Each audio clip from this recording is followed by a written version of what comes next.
When I was 6 years old, I had an imaginary friend named Mr. Pins. My parents thought it was cute, just a phase. I'd talk to him during meals, save a seat for him in the car, and whisper to him at night before bed.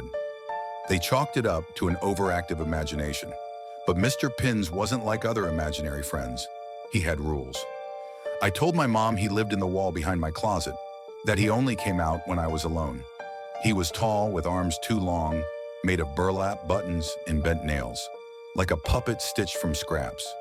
She laughed nervously and said that was very creative. Mr. Pins didn't like that. That night, I found a dead mouse in my sock drawer, and the word shh scratched into the paint inside my closet door. I told my mom it was Mr. Pins. That's when the visit stopped. We moved shortly after. I never told anyone the full story. I figured I'd imagined it, nightmares, stress, whatever. I didn't think about Mr. Pins again until last month. My parents are selling the old house, and they asked me to come help clean it out. I hadn't been back since we left. The moment I stepped inside, something shifted. The air felt heavier. The hallway was smaller than I remembered. The old wallpaper had bubbled and cracked like it had been trying to peel itself off for years. My childhood bedroom was untouched, still had the glow-in-the-dark stars on the ceiling, and the closet door still had that faint scratch inside. Shh. I should have left then, but nostalgia messes with your instincts. I decided to stay the night just for one more dose of childhood memory.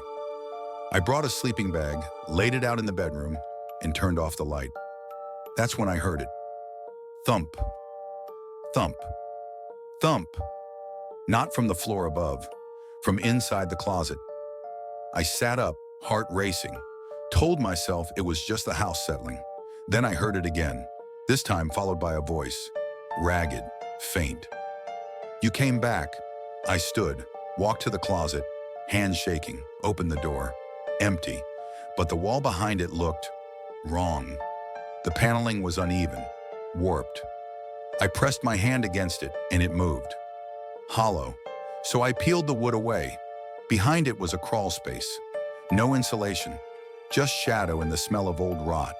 And at the very back of the space, propped up like it had been waiting, was Mr. Pins.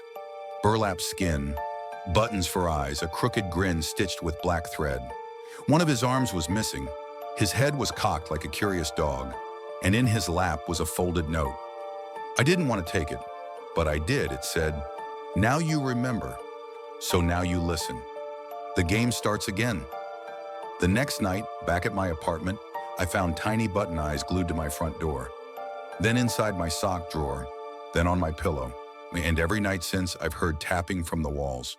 Sometimes it's behind me, sometimes it's under the floor, sometimes it's inside the mirror. I don't sleep much now, and every morning there's a new rule written on a scrap of burlap nailed to my bedroom wall. They say things like, don't let him see you blink. Never lie when he asks where you've been. If you hear the closet open, pretend to be asleep. This morning's rule was different. It just said, 3 nights left.